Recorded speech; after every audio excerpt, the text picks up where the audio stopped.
You cannot be run down and go to the operation theater because someone is trusting you with their life.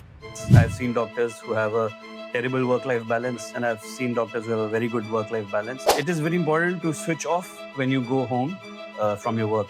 Only work is going to cut down your career and your health and your lifestyle. The young generation say that I smoke occasionally. It Yes. doesn't harm me. Is it a myth or is it the truth? Occasional smoking is like asking for occasional poison.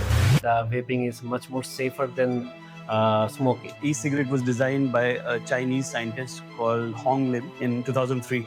It actually helped him reduce his smoking. They built a lot of social media buzz around vaping, that vaping is 95% less harmful than smoking. So, what is the comparison between these two? Smoking or vaping, both are very harmful. If you've gone to a musical concert or a wedding, there's some smoke coming out from the side. Right. That is propylene glycol. So that is put into vape. So, lungs is the fundamental organ of our body. So, here you come in, and can you just describe who you are and what has been the experience till now? Correct. So thank you for having me here. So my name is Dr. Kamran Ali, and I'm a thoracic surgeon in New Delhi, India. So thoracic surgery is basically a specialty that deals with all organs in the chest except the heart. So the main organ that we focus on are the lungs, which, as you rightly said, are the fundamentals organ of life. So lungs are important for breathing and for taking oxygen to everywhere in the body. And all our organs, heart, kidney, brain, everything needs oxygen to function properly. And it goes through the lungs. Lungs are the filters for us. So, can you just tell me something that we are ignoring right now, and silently it's damaging our human body? Very important. So, just like any other organ in the body, it is very important that we take important precautions to prevent our lungs from getting damaged. So, the number one cause of insult to the lungs is bad air pollution. So, if you have air pollution in the place where you live, we have to make sure that we try and protect our lungs from pollution as much as possible. Now, there are certain ways through which we can do it, like using an air purifier at home or in office, using a mask when you're going to very crowded or very polluted places, and keeping our lungs healthy by diet and exercise. So it's very important that we take a balanced, nutritious diet, which is rich in vitamins, minerals, antioxidants, that is going to protect our lungs and keep them healthy. Also, what we forget is that lungs also need exercise to stay healthy. It is like any other muscle in your body. The more you make your lungs work, the stronger they will become. So, how can you make your lungs work? By indulging in physical activity. Now, that physical activity can be walking, jogging, swimming, running, yoga, whatever you want to do. Anything that makes your heartbeat faster and you know, gasping, it's actually making your lungs function harder so that they become stronger in the long run. In a city like Dhaka, so what should be the precautions we maintain to have a clear lungs in our body? Correct. So I also come from a polluted Yeah, city, New Delhi. I don't So, wanted to mention that, uh, but yeah, still. so uh, the most important thing, that if you're living in a city which is polluted, and if you don't have the option to leave that city and go and live somewhere else in the world, then you have to create an ecosystem around you that is going to minimize the impact of air pollution on your lungs. So, what are those steps?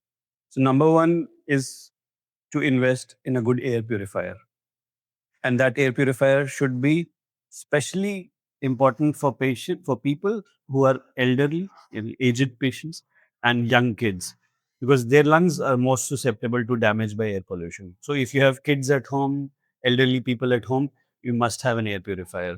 Also, your office or your workplace should also ideally be having an air purifier, because that is where you're spending most of your time. And it's not that only the outdoor air is polluted, the indoor air also gets polluted. So having an air purifier is important. There are also certain air purifying plants which we can keep in our home that can clean the house air. Second important step is, if we are going outdoors and we are going to be in traffic on a two-wheeler or walking around, and we know there will be a lot of exhaust from the vehicles, So the air pollution level is going to be high. So it's important we use a mask there. Ideally, a N95 mask that we were using for COVID. Third important point is to take care of indoor air pollution. Indoor air pollution happens because of what is being cooked in the kitchen. When there are fumes from the oil and gases that come out, uh, they cause air pollution. The dust under the carpet, the dust on the table and chairs also contribute to indoor air pollution. So it is very important that we maintain hygiene in our house. The ventilation of the house has to be very important.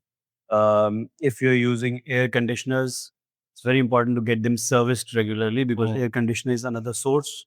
If it is contaminated, you'll keep on breathing contaminated air. So these are basic steps that you can do. If normally it's seen that air pollution is higher during the morning times when the air is slightly colder, so it is best to avoid going for exercises and running in the morning because the air pollution is higher at that time. So do not go out and work out at that time. Does air condition can cause lung cancer or something lung issue? Right. So there's no fixed guideline to that. So if you have an air conditioner, you can just check the filter of that air conditioner yourself. You bring it out and you see there will be a lot of dust and debris Too on it. much dust. So that is what is inside the house and that is what is going through our nose into our lungs. So you can imagine if all that debris, dust goes into our lungs, it will cause a lot of damage.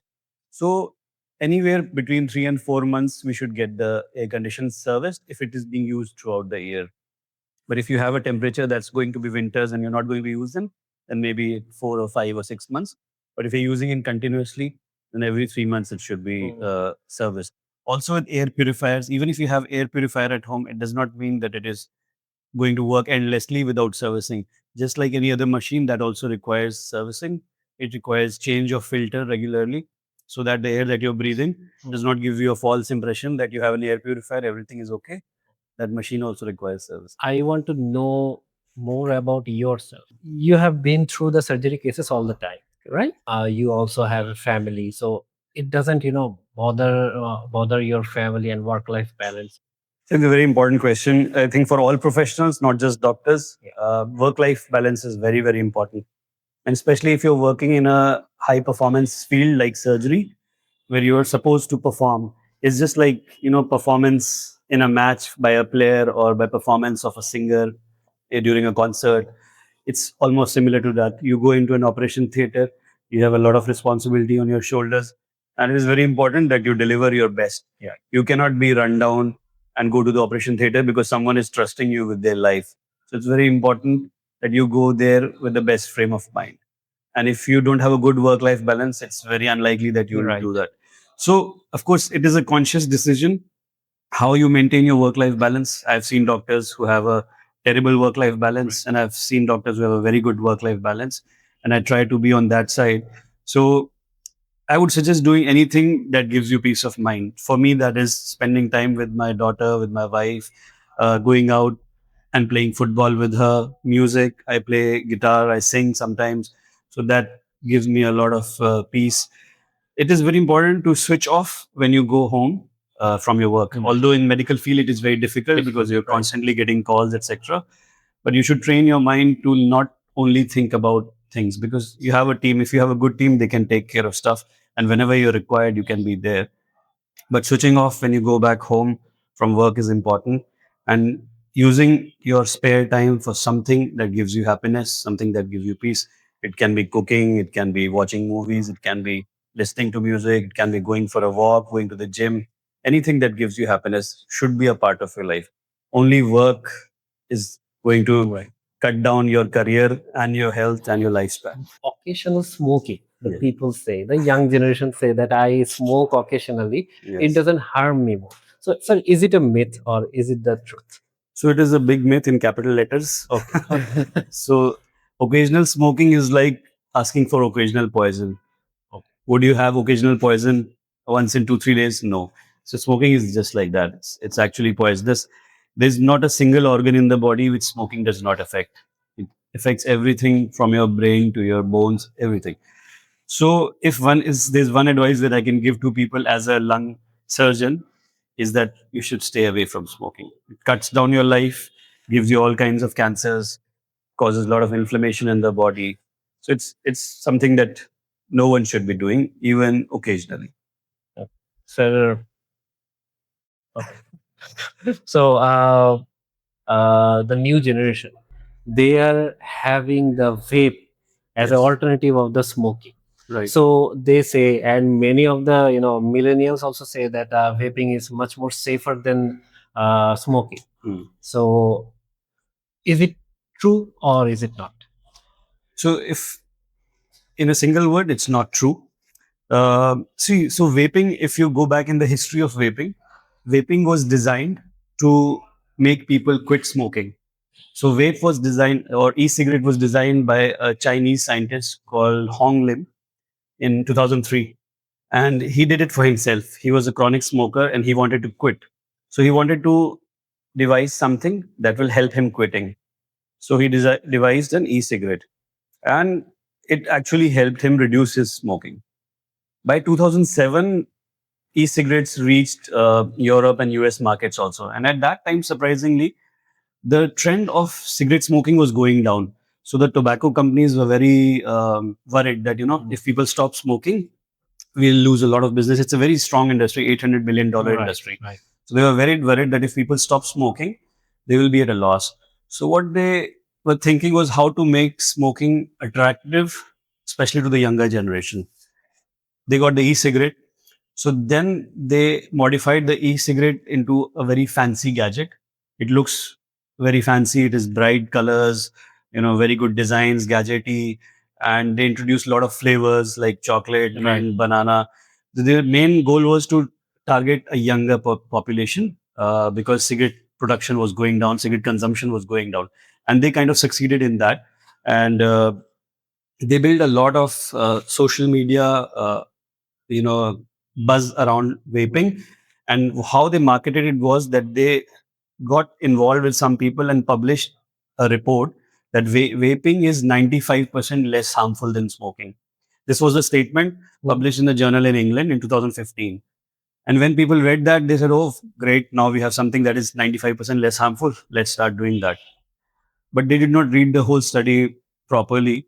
And then in the end of the study, the authors did himself had accepted that it's not a very strong study, and they had no proper selection criteria. And 2017, there's a journal called Lancet, which is one of the biggest journals in medicine. They actually refused that study. They refuted that study and they said it's not correct. Smoking or vaping both are very harmful, and it is becoming popular only and only because of social media And buzz also the around that. peer And peer pressure. Yes, people have the FOMO, that the fear of missing out. They feel that if my friend is doing, my classmates are doing, and I'm not doing, then I'm not cool. So that's the reason. It's a cool stuff right now. Both are poisons, right? Correct. So what is the comparison between these two? Correct. If you are comparing head to head, it's very difficult to compare them because cigarette is designed in a different way and vaping is designed in a different way. Uh, if you've seen a vape, it has got three components. It's got a battery, atomizer, and a cylinder where we fill the liquid, the e-liquid or e-vape. Now, this e-liquid has not only nicotine, but it also has propylene glycol. Propylene glycol is the chemical when if you've gone to a musical concert or a wedding, there's some smoke coming out from the side. Right. That is propylene glycol. So that is put into vape, plus glycerol and some other flavoring agents. And then that is heated between 100 to 1000 degrees centigrade. And then that fumes come out, right? And then you inhale that fumes as e-cigarette. Now, if you're a grown up, you're an adult, and you're trying to quit cigarettes and using vape, its use is still acceptable. But if you're a young person, not an adult, teenager, vaping is your doorway to chronic smoking. You will get addicted to vape because what happens is when you inhale a vape, it goes into your lungs. From your lungs, it goes to the blood. And from the blood, it reaches brain and crosses the blood-brain barrier, reaches the brain. And then some chemical reactions happen and it releases a neurotransmitter called dopamine. Yeah. So dopamine is a feel-good hormone. When your brain releases dopamine, you feel very good. You feel it's like a reward. You feel I've done something very good, and now my mind, my body is rewarding me. Yeah. So vape gives you that reward. So it forms a cycle. you crave for that reward. So addiction develops. And eventually, when you don't get that hit, that reward only from vape, you will switch to traditional cigarettes as well. So for younger kids, it's a complete no. For adults who are trying to quit smoking, they can use it to gradually reduce their smoking habits. If anyone needs to quit this, so what should be the mindset? So can you just Right. suggest? So very important, because that should be everybody's philosophy, whoever is smoking, that they want to quit. So for vaping, we do not have a specific design program that helps you to quit vaping, because vaping is pretty new. So we are still studying and trying to understand the consequences and effects of vaping. But for a person who's smoking regular cigarettes, there are well designed programs to de-addict the person from smoking. So you must have heard of nicotine patches, nicotine chewing gums. Right. So there are many ways in which uh, we try to give you nicotine, but not through cigarette, so that your body does not immediately go into a bad state, because your body is dependent on nicotine. Some people have only psychological dependence. Some people also have physical dependence, that if I don't get cigarette in the morning, I will not be able to go to the washroom. So you have to give some form of nicotine to the body in reduced amounts. So that is where we use nicotine chewing gums, or we put a nicotine patch on the skin, so it releases nicotine in the blood. So you will get some nicotine, you will not be completely deprived. But gradually we need to reduce the number of cigarettes that you're smoking and increase the number of nicotine chewing gums or patch. At one point we balance it out, and then you are able to, from 20 cigarettes a day, you try and bring it to 15, then 10, then 5, and then eventually stop. But requires a very strong willpower to do that. You should be motivated enough to quit smoking, because if you're taking nicotine gums and you continue smoking the same way, it's not going to help you that way. So it's a constant process, which is best done with a trained person who is trained in de-addicting. So if you try and do yourself, it's usually difficult, but with guidance, you can really help. It can help you quit smoking. A 20-year-old boy is starting to have the vape today.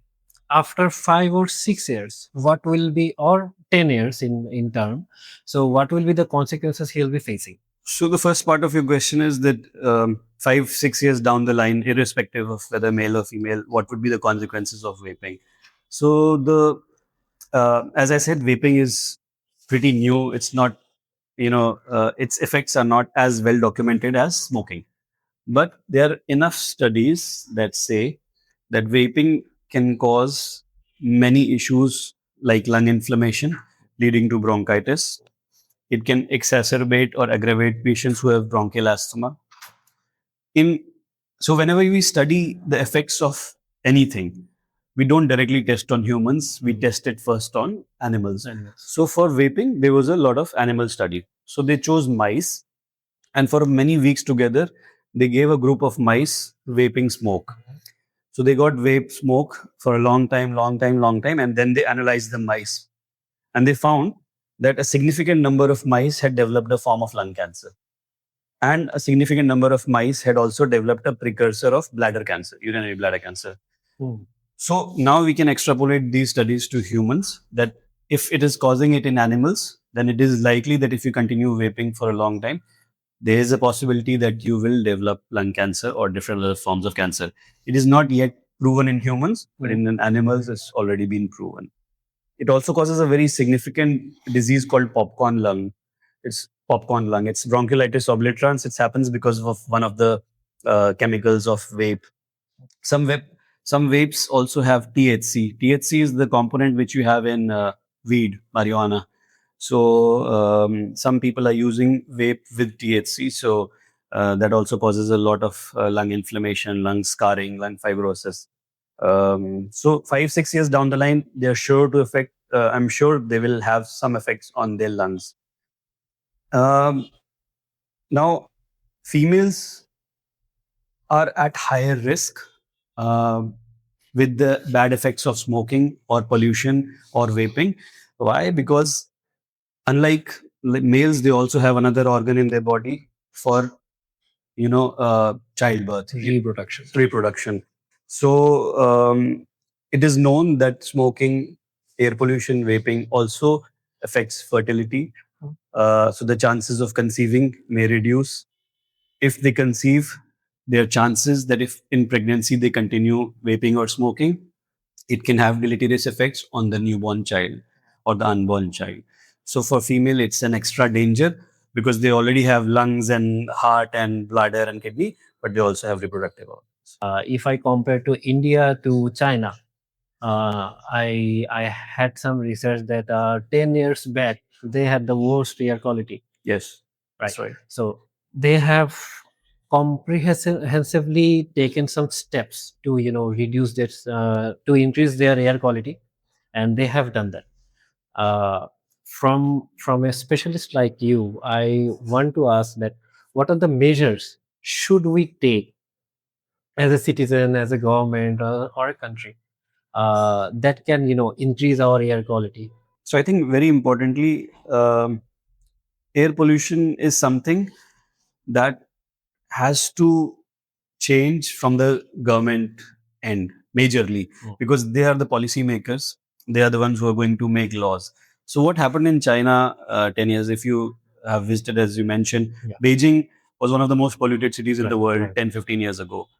Then the people realized that what are they doing? So the government sat down and they implemented certain policies. A very small example of that policy I would give you is that each area has a MP or an MLA or a representative, right? Right. So what they told is that if you do not bring down the air pollution of your particular area in this amount of time, you are not going to fight for any elections, you're not going to get any position in government, and you will be removed. So when the responsibility was passed on to individuals who were policymakers, who were change creators, that led to improvement because everybody was responsible, because then it came to their jobs and their status and everything. So they took, apart from that, they also passed laws that would ban vehicles that are polluting. They would ban industries, factories that are producing a lot of emissions. They made sure they do not involve in deforestation. They banned cutting of trees. They identified areas which were well protected and could never be cut. They planted more trees. So all of these factors combined led to the drastic reduction. They invested in cloud seeding. They would do artificial rains. Right. So a lot of factors have to be combined together, majorly from the government's end. And as citizens, of course, we have to be responsible as well. That if we have a vehicle, we make sure that we get its servicing done regularly so that it does not pollute the air. If we are owner of a factory or industry, we make sure that we are not polluting the environment. We make sure that we plant trees around our house and in our house so that we contribute to good air quality. After a lung transplant, how is the chances are the patient will recover fully? Right. So can you just describe the after phase of a lung transplant patient? Sure. So lung transplant, before I answer your question, we have to understand why is lung transplant done. So lung transplant is only done for patients who have end stage lung disease. So just like kidney transplant is done for end stage kidney disease and liver transplant is done for end stage liver disease, similarly lung transplant. So that end stage lung disease can be because of ILD, COPD, bronchiectasis, many other indications.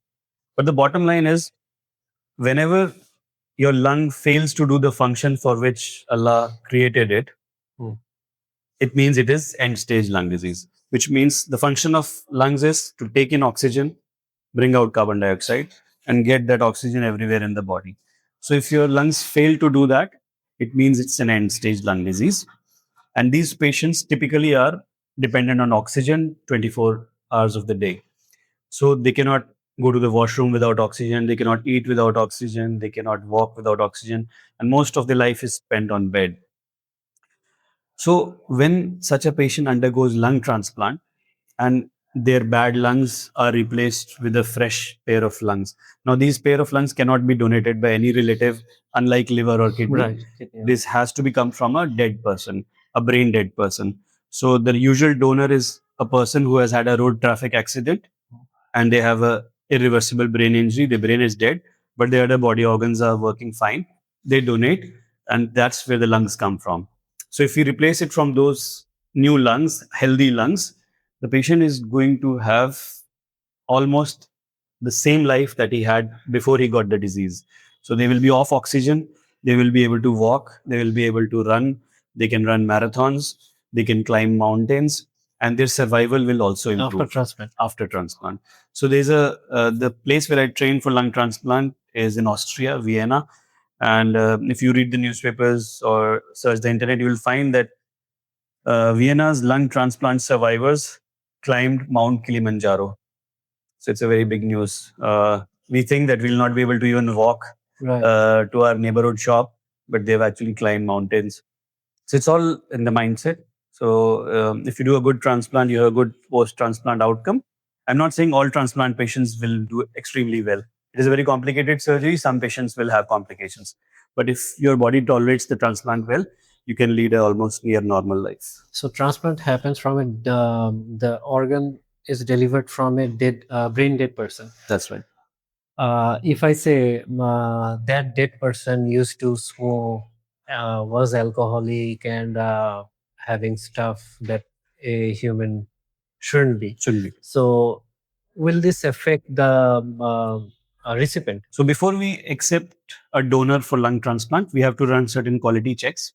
We check whether that lung is good enough to be put in some other human's body. So we have to check his X-ray, CT scan, blood gases, many other parameters to make sure that those organs are not diseased themselves. So if he has a disease in his lungs and I put it in somebody else's body, that's not fair. So that will not give that person good outcome. So we have to make sure it's our responsibility that a donor should be pristine, should be good enough to be transplanted to another individual. Can you just share us a case that stayed with you for a long time? So actually, all lung transplant cases are very emotional and very challenging, and they stay with you for a very long time. But there's one particular lady who was around 65 years old, and she had ILD, in which their lungs get fibrosed. So she was not able to breathe. She was on 10 liters of oxygen before the transplant. So even going to the bathroom or even eating would drop her saturation. And The lady was short statured, which means her height was not very high.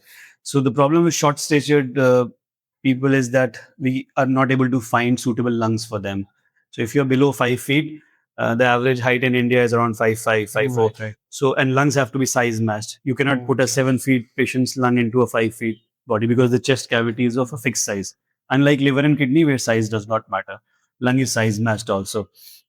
So she was on the waiting list for a very long time and she was very disappointed. And one point she decided that she's not going to wait anymore and wants to go back home.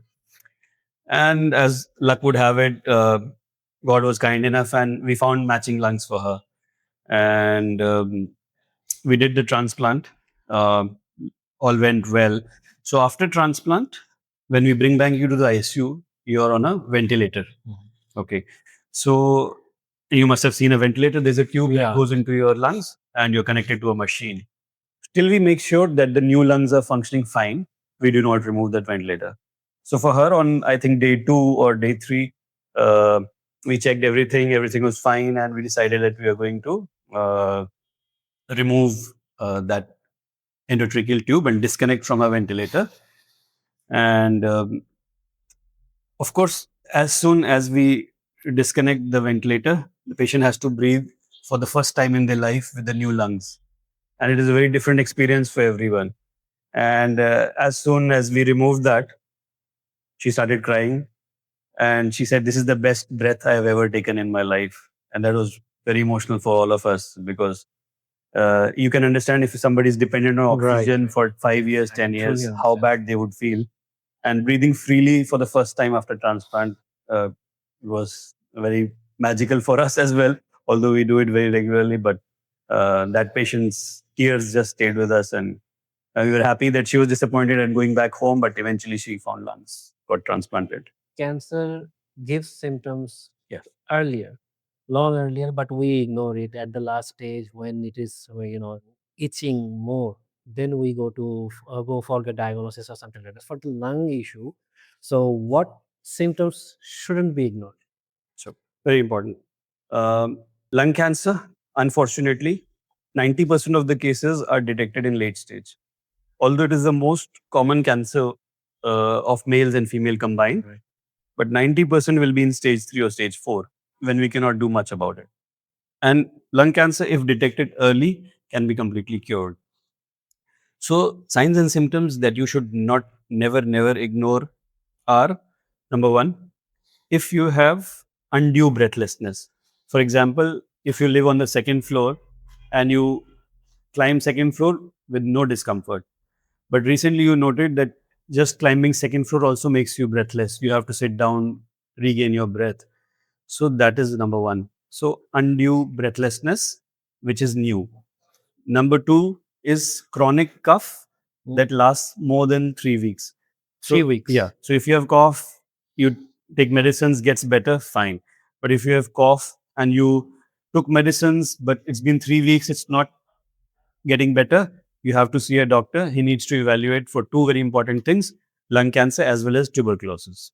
Number three is undue weight loss. So if you are not gymming, you're not dieting, you're not doing anything that will make you lose weight, but you're losing weight, that's a sign that should alarm you that something wrong is going inside the body. Number four is coughing out blood, hemoptysis. So if you have blood in your sputum, in your phlegm, in your cough, it is a sinister sign. You should never ignore blood, even if it's a very small quantity. It is not always lung cancer, but it can be many other bad diseases as well. But for the blood issue coming with the cough, sometimes it happens that from the gum of our Yes, teeth, absolutely. So that is can come. different because when you're spitting, that's okay. But when you Cough. and blood comes out, that is sinister. So Okay. that's something you have to never ignore. It can be lung cancer, it can be bronchiectasis, tuberculosis, aspergilloma, many other things. It has to be evaluated.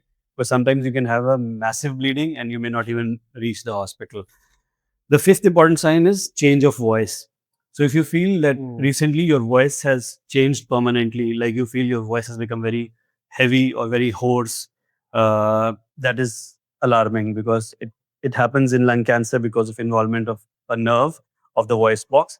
And that is one of the earliest signs sometimes they pick up and it points towards lung cancer. Should there be any pain involved while the voice is changing? No, just a change of voice is also indicative.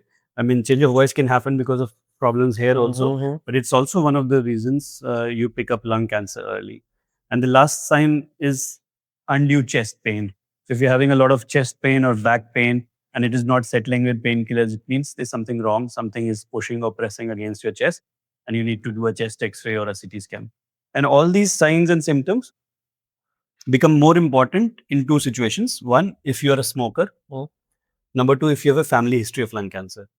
In these two group of people should never ignore these signs because they have higher possibility of developing lung cancer or lung diseases. The pneumococcal vaccines that are available, that should be taken whether you are in some complication or you're not. There are two vaccines that are important for lungs. One is called the flu vaccine. Okay. And one is the pneumonia vaccine. So the flu vaccine is supposed to be taken every year. Okay. Every adult, every child, everybody has to take it. You, me, everyone sitting here, they have to take flu vaccine every year. Usually, the strain of flu changes, the influenza strain changes around August, September. So make sure around August, September, October, you take the vaccine. That will protect you from common cold, common flus, common respiratory diseases. And the second vaccine is the pneumonia vaccine, the pneumococcal vaccine. That is to be taken once in your life after 65 years of age. Okay. In some cases that we are seeing that many of the young people are having heart attacks out of nowhere. They're having blood clots and something like that. So is it true that COVID vaccine harmed our body, human body? So I think every vaccine is designed for protecting us. That is the main goal of designing vaccine. But any vaccine, whether it's polio vaccine or hepatitis vaccine, they have some side effects also. I think it's controversial, but some of the COVID vaccines had a lot of side effects. especially creating a hypercoagulable state in the body, which led to formation of clots in different blood vessels. And that clot may form in your leg vein or in your heart or in your brain or somewhere. And that sometimes was fatal. So I think this further research is needed to actually uh, blame it to the COVID vaccine. But yes, many reports have been published which talk about the bad effects of COVID vaccine. One of the doctors, I don't want to mention his name, he said that uh, if you smoke one cigarette right now, after 3 hours your lungs will be cleared. After 3 hours you can have another smoke. So there should be a period of 3 hours having a cigarette. So is it true? No, that's absolutely incorrect. Uh, yes, the body has been designed in a way to repair itself periodically. Yeah. So if you put some insult on your lungs, it is going to repair the lungs in some time. But if you do not remove the insult, so if you keep on smoking, it will not get any time to regenerate or repair, and it does not repair in 3 hours. I can say it confidently. It requires longer time, and more importantly, it requires that trigger, that insult to be out of your Mm, body. okay. Thank you, sir, for this, for your time My and pleasure. for coming in Bangladesh and coming at our office. And it's been a pleasure to have you here, sir. My pleasure, sir. And Thank you so much we for had having me again. a master class of lung here. So hopefully, from this podcast, many of the young generation get to know regarding the harmness of vape or smoking, and we can add some value to their life also. Hopefully.